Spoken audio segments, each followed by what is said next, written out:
Hello, welcome to Wofoy TV. Thank you for stopping by my channel to watch my videos. If you're new to my channel, please hit the subscribe button so that you'll be alerted whenever I drop a new video. But if you've been coming here and you have never subscribed, please hit the subscribe button. All you have to do is just sign in whilst you're on YouTube with your Gmail login information and then click on the subscribe button. One way to find out if you haven't subscribed is to look at the subscribe button. When you look at the subscribe button down there and it says subscribed, that means that you have subscribed. But if you say subscribe, the verb, present tense, it means you haven't subscribed. So go ahead and click that and then you'll be officially part of the Wofoy TV family. But thank you so much for doing this. Guys, today we're going to talk about how to prepare for your interview as a principal applicant. The principal applicant is the main winner, the person who was selected for the DV lottery. We have the principal applicant and we have the derivative. Derivative or derivatives are people who are the eligible immediate family members who are attached to the case for the principal applicant. Okay, it could be their spouse, it could be their children. Okay, so the principal applicant, typically the case hangs on your shoulder. Whether a visa will be issued or not, typically it hangs on your shoulder. There are times that the derivative might have a big influence on your case, but today we're just going to focus on just the principal applicant. Now, when you're preparing for interview, there are checklists of things you need to go through. This will really help you if you're preparing for interview now, or if in the future you'll be going for interview. It's always a good idea to have a checklist. It makes it easier for you to remember things that you're missing, things that you haven't included, so that you don't go to the interview and later you're like, oops, I forgot this, I didn't bring this and that, like that. So create a checklist, but I hope that this checklist from this video will be helpful for you for your interview. The first thing that you need to pick will be your interview appointment letter. Your interview appointment letter will have the interview location, the date of your interview, and then the time of your interview. Print that letter.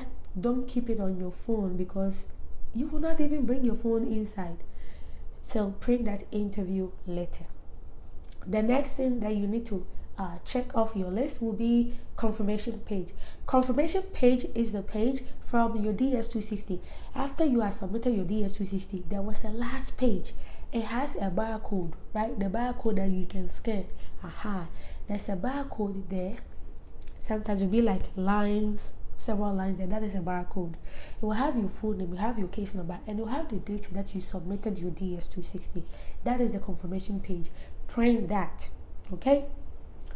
The next thing that you need to have is your medical exams results. This may not apply to everybody. In some countries, your medical exams results will be given to you so that you will take it to the interview appointment. But in some places, you may not get your medical exams in your hands. The hospital or the clinic or the medical facility will send the medical report directly to the embassy, so you may not have to go and collect it yourself. But a good way to know which one applies to you is when you go for your medical exams, after you are done, ask them, do I need to come back here and collect my medical exams, or you will send it?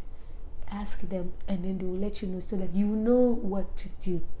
If you want to know the whole process about the medical exams, what it entails, please watch the video about medical exams. I will put the link up here and I will put the link in the description box on YouTube so that you can click on it and go and watch the entire process of the medical exams. All right.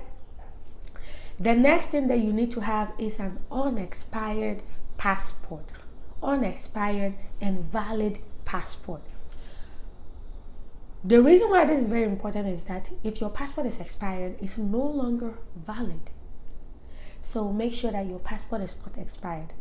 For the US embassy to issue you a visa, they need the passport to have a validity of 6 months minimum.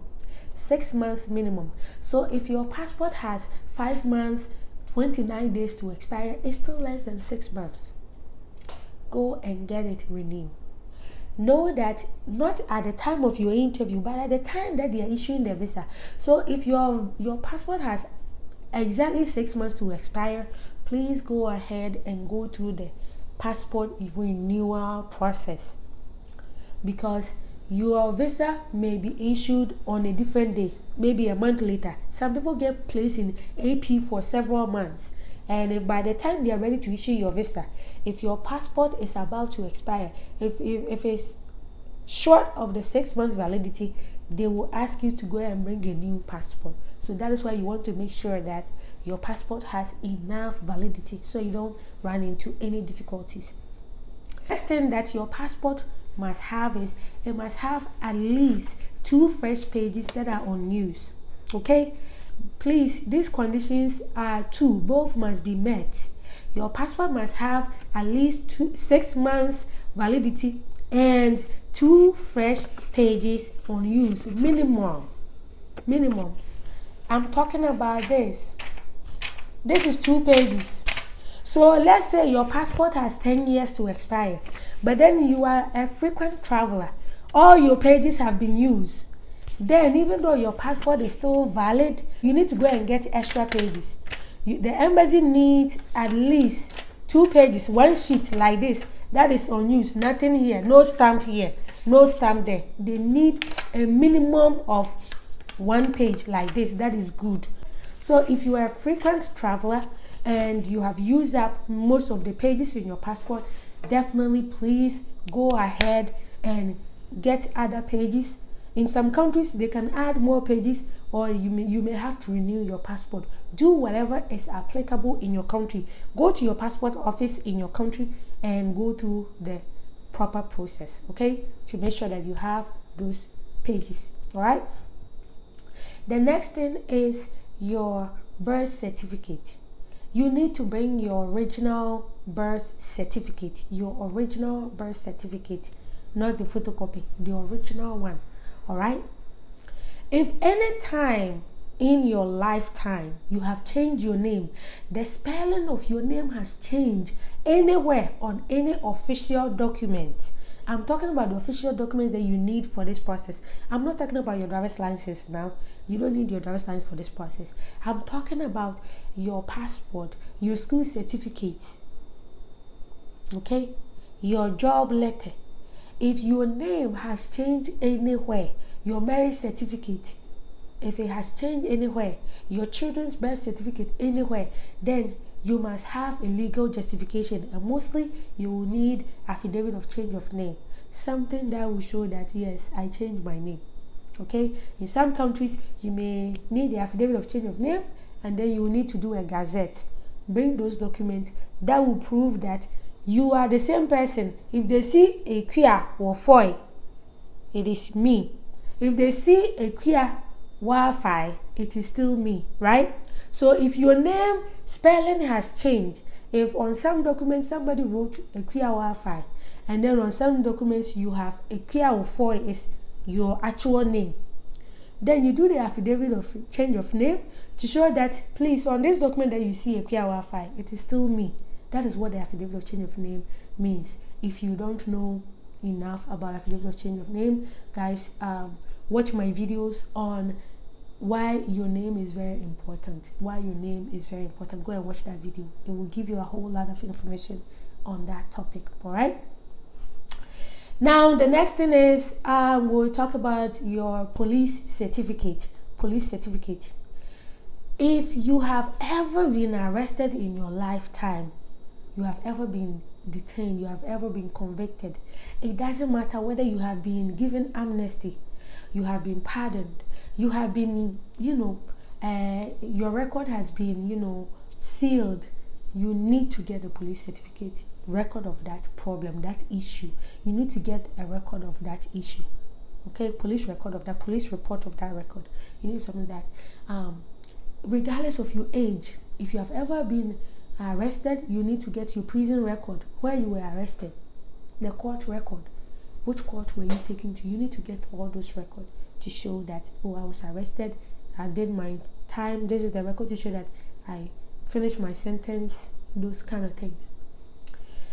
Also, if you are the age of 16 or older, you will have to get a police certificate just because of your age. Please, if you want to know How do I know I qualify for police certificate? Some people may have to get multiple. Some people may have to get 1, 2, 3, 4, many police certificates depending on where you have lived throughout your life. Some people may have lived in many countries, so you may have to get police certificate from many countries, right? So if you want to know the process and what qualifies you to get several police certificates and what makes you, eligible for just maybe one, please watch my video on police certificate. I'll put the link in the description box on YouTube so that you can click it, and it will also be up here so that you can go and watch that. All right. The visa fee, my people. Visa fee is $330 per person. Any human being on this application, if you intend for that person to travel with you, definitely you need to get it $330. So you either get it in dollars or you get in your local currency equivalent. Don't get your own exchange rate. You need to find out the embassy's exchange rate and use that to get the money in your local equivalent. You can ask people who have recently been interviewed, ask them how much it was, and you should actually make it a little bit more than whatever they tell you. If somebody went for an interview recently and told you that, oh, the visa fee I paid just 2,500 Ghana cedis. If you're going, if I were you, I will make it a little bit more than that. I'll make it maybe 3,000, just in case, okay? Just in case the amount has gone up, especially if you don't know how to find the currency exchange rate for the embassy. Or to save yourself the trouble, just get the amount in US dollars so that you don't have to worry about whether the exchange rate is up or down. All right. The next thing that you need to do will be get your passport picture, American passport picture. Just go to any photo studio, tell them you want to take an American passport picture. The background will have to be white or off-white. Just the basic requirement is 2 inches by 2 inches. Write your full name in capital letters or uppercase, and then add your date of birth. Okay, add your date of birth on there. We'll go on to the main requirement for the DV lottery. The main requirement for the DV lottery will be educational requirement or work experience. On your DS2CC, remember that you were asked both of these questions. You had to provide information about your academic background, and you had to provide information about your work background or your employment history. So any information that you provided, you must bring documentation for that. So when it comes to your educational certificates, is your educational certificate from secondary school and above, senior high school and above. So you bring your secondary school certificate, all of your degrees and diplomas. You bring your secondary school certificates or senior high school certificates, your degrees and diplomas. Please, when it comes to the secondary school certificates, their focus is more on the results. In some countries, you may have to go and verify on your country's examination council's website to, you have to go and verify your results there. Like folks in Kenya, you have to go and verify your results before your interview. Verify it and print the statement, okay? In some countries, you don't have to do that. But if you have to do this, then definitely that's what you have to do. And you bring your degrees, diploma, and school certificates. But if you are, the focus will be on your results. So don't just bring your school certificate that doesn't have your results, okay? I know in Ghana, you can get your school certificate that doesn't have your results. It doesn't put your grades on there.